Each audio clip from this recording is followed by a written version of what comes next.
नमस्कार, मैं हूं आपके साथ अंकिता पाल। बुलेटिन की शुरुआत करते हैं। भारतीय जनता पार्टी का स्थापना दिवस है और पंचकुला में बीजेपी का पंचकमल कार्यालय बीजेपी का प्रदेश कार्यालय बन गया है। साथ ही पार्टी के प्रदेश कार्यालय के उद्घाटन पर हवन यज्ञ आयोजित किया जा रहा है और साथ ही आपको ये भी बताते चले कि मुख्यमंत्री नायब सिंह सैनी ने हवन यज्ञ में आहुति डाली। सीएम के साथ में बीजेपी के प्रदेश अध्यक्ष मोहन लाल बड़ोली समेत कई नेता मौजूद रहे। सीएम ने बीजेपी कार्यालय पंचकमल में पार्टी का ध्वजारोहण किया। साथ ही पार्टी कार्यालय में बने अटल सभागार का भी उद्घाटन किया है। इसके साथ ही अटल पार्क और अटल चौक का भी शिलान्यास किया। साथ ही आपको ये भी बताते चलें कि अब हरियाणा बीजेपी का मुख्यालय रोहतक से बदलकर पंचकुला रहेगा।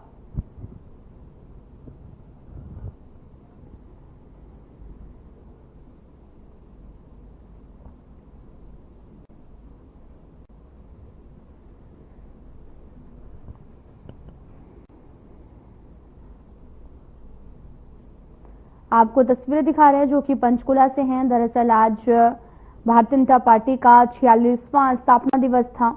इस दौरान कार्यक्रम का आयोजन किया गया। पंचकुला स्थित कार्यालय पंचकमल को बनाया गया है बीजेपी का प्रदेश कार्यालय, जहां की तस्वीरें आपको दिखा रहे हैं और यहां पर सभी ने एक दूसरे को बधाई और शुभकामनाएं दी हैं। साथ ही आपको बताते चलने की भारतीय जनता पार्टी का आज स्थापना दिवस है, जिसको लेकर की तस्वीरें आपको दिखा रहे हैं, जहां पर पंचकमल को प्रदेश कार्यालय भी अब बना दिया गया है। सीएम नायब सिंह सैनी ने कार्यकर्ताओं को बधाई दी है। बीजेपी के स्थापना दिवस के मौके पर पंचकुला में बीजेपी कार्यालय का उद्घाटन किया गया। सीएम सैनी ने हवन यज्ञ किया है और इसको लेकर सीएम सैनी ने प्रदेश के कार्यकर्ताओं को बधाई भी दी है, शुभकामनाएं दी। और वहीं सीएम नायब सिंह सैनी ने सभी प्रदेशवासियों को रामनवमी की बधाई दी। इसके साथ ही उन्होंने हिसार एयरपोर्ट पर प्रधानमंत्री के कार्यक्रम को लेकर जानकारी भी दी है।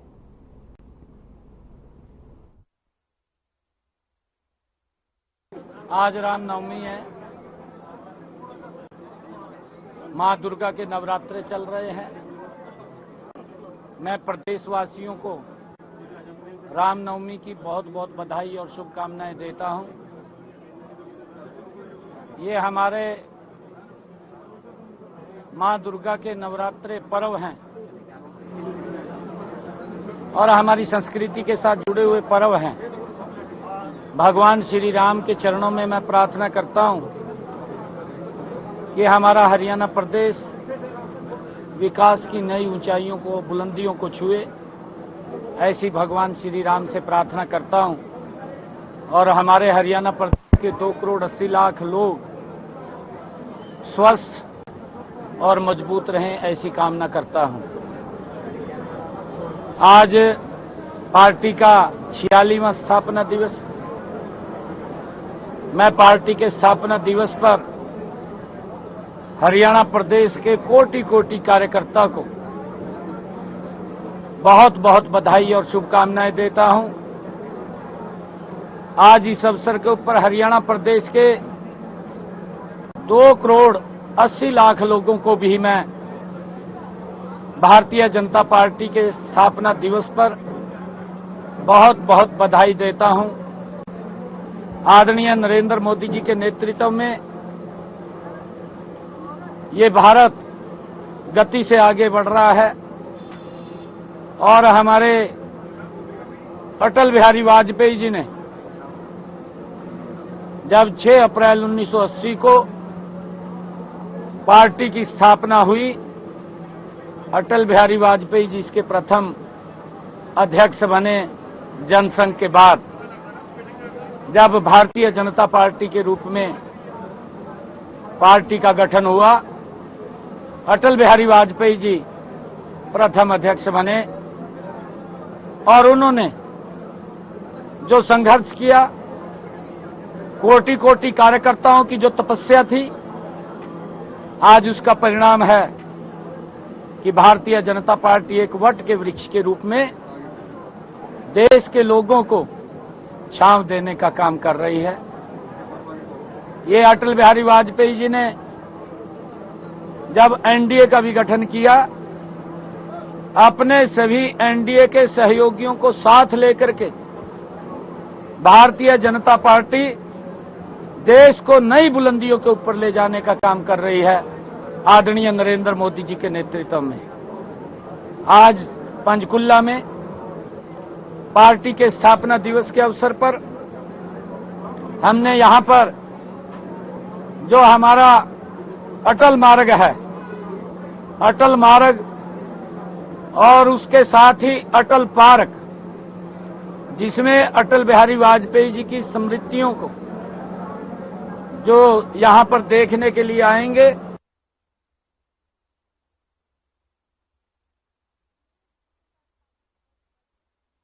गया। इस अवसर पर इंद्री के विधायक रामकुमार कश्यप मुख्य अतिथि के रूप में पहुंचे हुए थे। कार्यक्रम में पहुंचने पर विधायक का जोरदार स्वागत किया गया और विधायक को आपको बताते चलें कि बुके देकर पगड़ी पहनाकर सम्मानित भी किया गया है। इस मौके पर विधायक रामकुमार कश्यप ने केक काटा, छत पर पार्टी का झंडा लहराया और पार्टी के हक में नारेबाजी की है।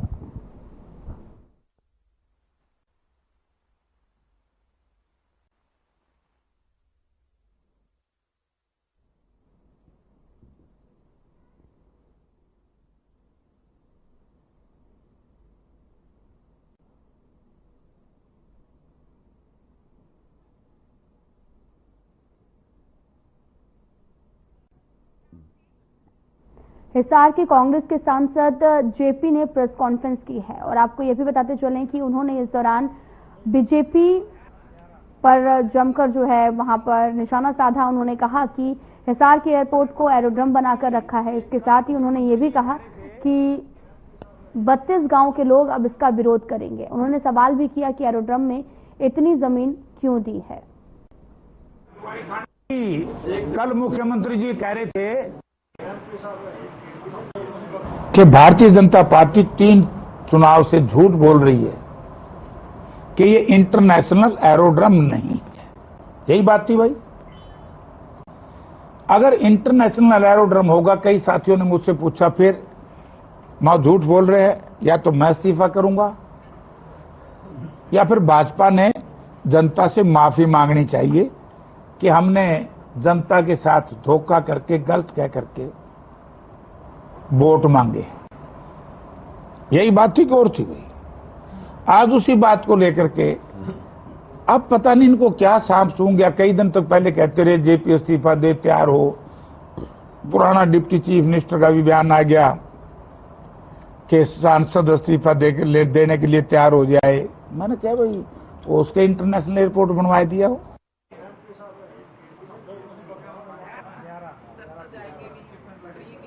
दिल्ली से सटे फरीदाबाद के भारत कॉलोनी इलाके में शराब पीकर आपस में झगड़ा कर रहे कुछ शराबी किराएदारों को पड़ोसी मकान मालिक ने शराब पीकर झगड़ा करने से टोका और रोका, जिसके बाद में शराब पीकर आपस में झगड़ रहे शराबी तैश में आ गए और मकान मालिक पर लाठी डंडों से हमला कर दिया है।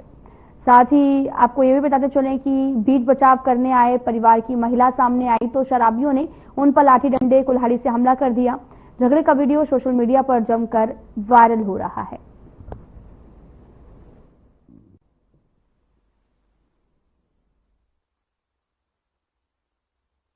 सर कोई मामला नहीं था। मेरे हस्बैंड और मेरा भाई आए थे ऑफिस से और हमारे घर के दरवाजे के सामने वो लोग लड़ रहे थे दारू पी। बस इतना था कि मेरे हस्बैंड ने उनसे बोला, अरे भाई यहाँ क्यों लड़ रहे हो, अपने घर जाके लड़ो।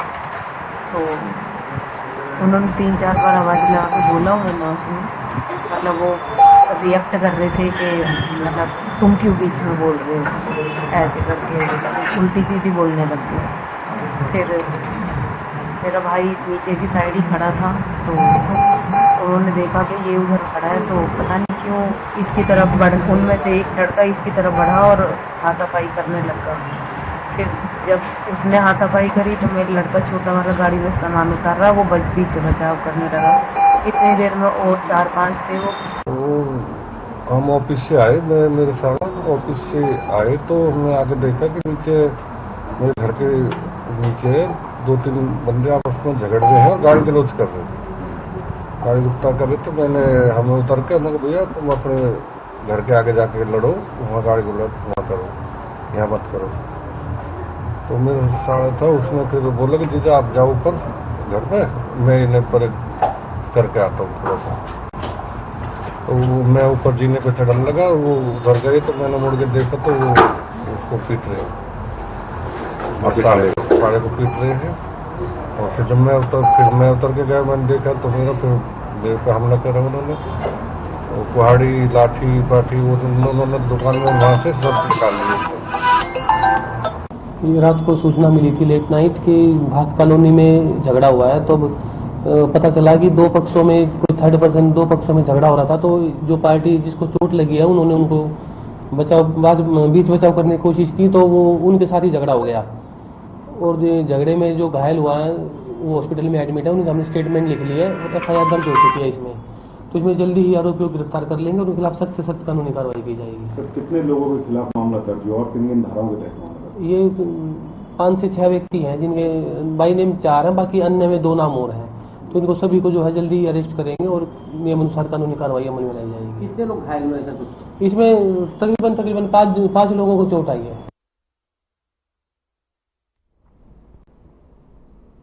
पिहोवा क्षेत्र के गांव मुर्ताजुलपुर में आपको बताते चलें कि स्थित नायरा पेट्रोल पंप पर रविवार तड़के लूट की बड़ी वारदात सामने आई है, जहां पर आपको बताते चलें कि सुबह करीब 4:10 पर 3 नकाबपोश युवक पल्सर मोटरसाइकिल पर सवार पेट्रोल पंप पर पहुंचे और पिस्टल के बल पर सेल्समैन से 10,610 लूट कर फरार हो गए हैं। पेट्रोल पंप पर कार्यरत प्रदीप पुत्र शमशेर सिंह निवासी गांव पबनावा जिला कैथल ने बताया कि 3 युवक पेट्रोल डलवाने आए थे।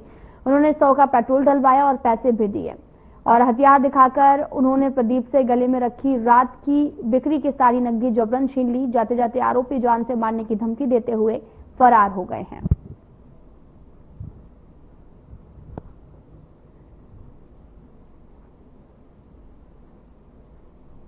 आज सुबह सूचना प्राप्त हुई थी कि नायरा पेट्रोल पंप पर 3 नौजवान लड़कों ने पिस्तौल के नोक पर डकैती की है और 10,610 रुपये सेलमैन से छीन लिए हैं।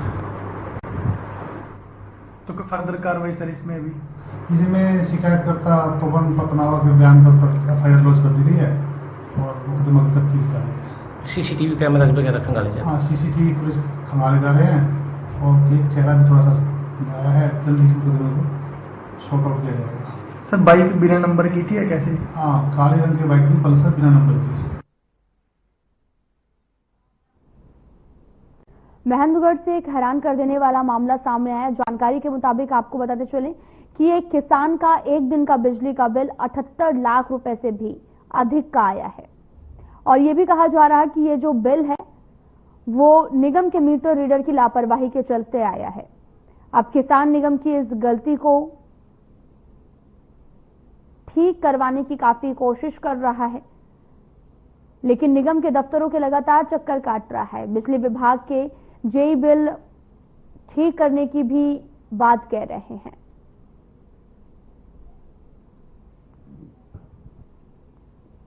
क्या ये मीटर रीडिंग, जैसे मीटर रीडर रीडिंग लेने गया तो गलती से उसने न्यू और ओल्ड का है, न्यू रीडिंग कम उठा ली और ओल्ड है वो ज्यादा शो करती।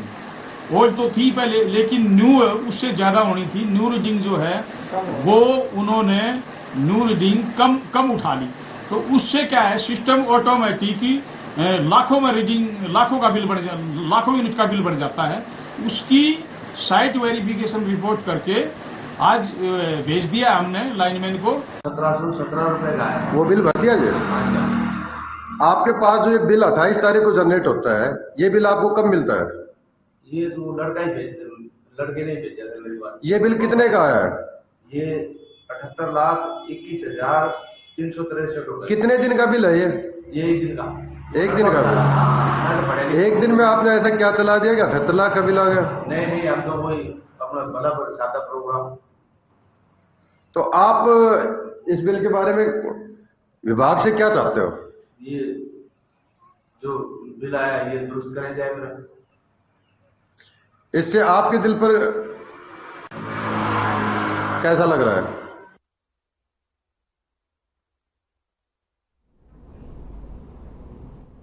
भिवानी नई अनाज मंडी में सरसों की आवक काफी तेज हो गई है। गेहूं की अगर बात की जाए तो फसल कटाई के चलते गेहूं की आवक भी धीमी है, लेकिन कुछ किसान मंडी में गेहूं लेकर पहुंच रहे हैं। गेहूं लेकर आए किसानों ने बताया कि यहां पर आते ही गेट पास कट गया है, जिसकी वजह से एमएसपी 2,425 रुपए प्रति क्विंटल के हिसाब से बिक रहा है।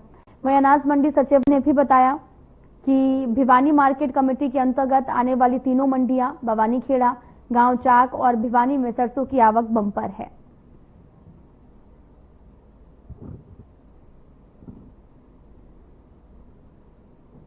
व्यवस्था दिखाई नहीं दे रही और बढ़िया तरीके से खरीद हो रही है और साफ सुथरे गेहूं लाओ तो उसके कोई परेशानी भी नहीं होती।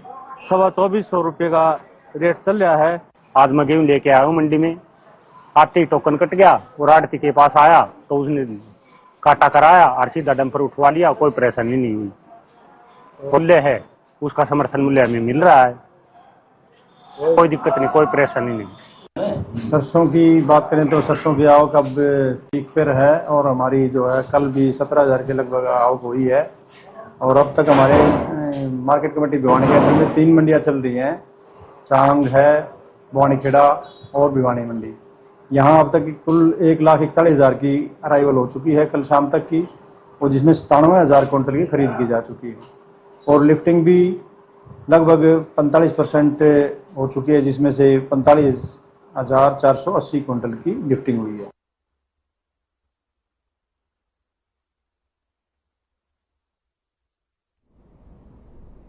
फरीदाबाद के बल्लभगढ़ राजा नाहर सिंह जन्मदिवस के उपलक्ष्य में कार्यक्रम में पहुंचे केंद्रीय राज्य मंत्री कृष्णपाल गुर्जर और बल्लभगढ़ के विधायक मूलचंद शर्मा ने सभा को संबोधित करते हुए कहा कि राजा नाहर सिंह एक ऐसी शख्सियत थी जिन्होंने हमारे देश के लिए बड़ा बलिदान दिया है।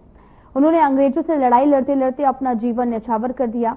वहीं वक्फ बिल पर बयान देते हुए कृष्णपाल गुर्जर ने बताया कि विपक्ष के लोगों का काम है विरोध करना। आज तक वक्फ बोर्ड की तरफ से किसी गरीब और लाचार मुस्लिम समाज के लोगों की मदद नहीं की है।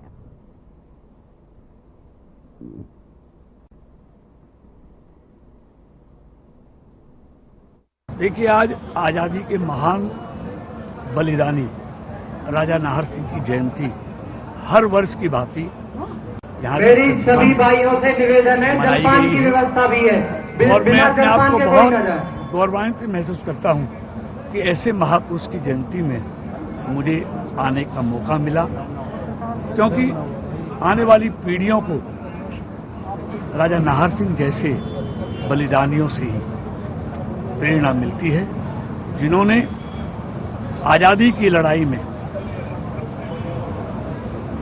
अंग्रेजों से लड़कर भारत को स्वतंत्रता दिलाई। एक छोटी आयु में ही राजा नाहर सिंह देश को आजाद कराने के लिए शहीद हो गए। आज हम सारी फरीदाबाद के लोग उनकी जयंती मना रहे हैं, तो हमारे लिए बहुत गर्व का विषय है और मेरे लिए तो खास तौर से बहुत आत्म विभोर का दिन है।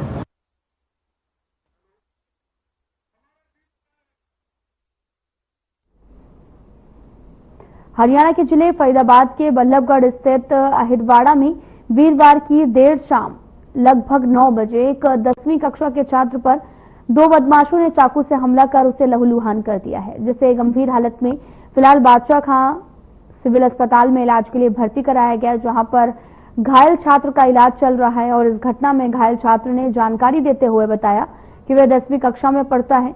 बीते वीरवार देर शाम 9 बजे वह दुकान से अपने घर से कुछ दूरी पर दूध लेने के लिए गया था। जैसे ही वे दूध लेकर लौट रहा था, तभी पीछे से आए 2 बदमाशों ने उसे घेर लिया है।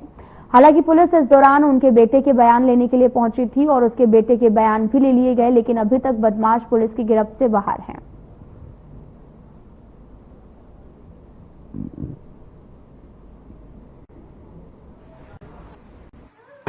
दुकान पे गए सामान लेने, तो 2 लड़के आए थे पीछे से, मेरा फोन छीनने की कोशिश कर रहे थे। मेरा फोन बचाने की कोशिश करी तो वो हाथापाई करने लगे और चाकू मार। जानते हो ना? एक का नाम पता है। कैसे? वो लड़के ने लिया था, नाम भी नहीं। विनय नाम है उसका, पड़ोसी है क्या? रहता है आसपास। कभी देखा था आपने पहले उसको? हाँ। पहले देखा हुआ है? हाँ। के एकमात्र आईआईटी गांव पाली में स्थापित किए जाने वाले लेकर 53 सदस्यों की एक कमेटी गठित की गई है। इस कमेटी में पूर्व शिक्षा मंत्री प्रोफेसर रामविलास शर्मा, महेंद्रगढ़ भिवानी लोकसभा सांसद चौधरी धर्मवीर सिंह और महेंद्रगढ़ विधायक कंवर सिंह यादव सहित क्षेत्र के अनेक गणमान्य लोगों को शामिल किया गया है। कमेटी गठन की जानकारी रामविलास शर्मा ने दी और उन्होंने कहा कि गांव पाली आईआईटी के लिए सबसे उपयुक्त स्थान है। उन्होंने ये भी कहा कि यहां पर बिजली, पानी, रोड कनेक्टिविटी समेत सभी मूलभूत सुविधाएं उपलब्ध हैं। उन्होंने बताया कि जल्द ही इस मामले को लेकर सीएम नायब सिंह सैनी से मुलाकात की जाएगी।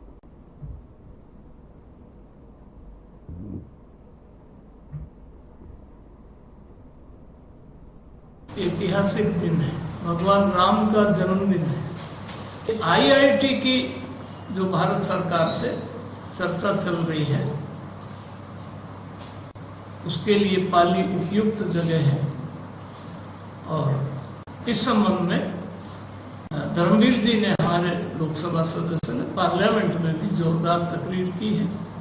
उन्होंने आईआईटी पाली में सारी बातें जो हमने उस दिन महापंचायत में कही थी, उन्होंने कहा पाली जिले का बीच का स्थान है, पाली में पानी का प्रबंध है। 87 में ये महकमा हमारे पास होने के कारण पीने के पानी की जो स्थिति है वो जिले में सबसे अच्छी महेंद्रगढ़ में है। भिवानी में चल रही 87 अवैध अकेडमी और 76 गैर मान्यता प्राप्त स्कूलों पर कार्रवाई को लेकर शिक्षा विभाग भिवानी सख्त हो गया है। इसके चलते शिक्षा विभाग ने गैर मान्यता प्राप्त स्कूलों और बगैर पंजीकृत अकेडमी पर कार्रवाई शुरू कर दी है। इसी को लेकर प्राइवेट स्कूल वेलफेयर एसोसिएशन ने पत्रकार वार्ता कर बच्चों के व्यक्तित्व के सर्वगीण विकास के लिए स्कूल सबसे बेहतर माध्यम साबित होते हैं, जहां बच्चा जो है वो पढ़ने के अलावा खेलने और अन्य गतिविधियों के माध्यम से अपना विकास कर पाता है।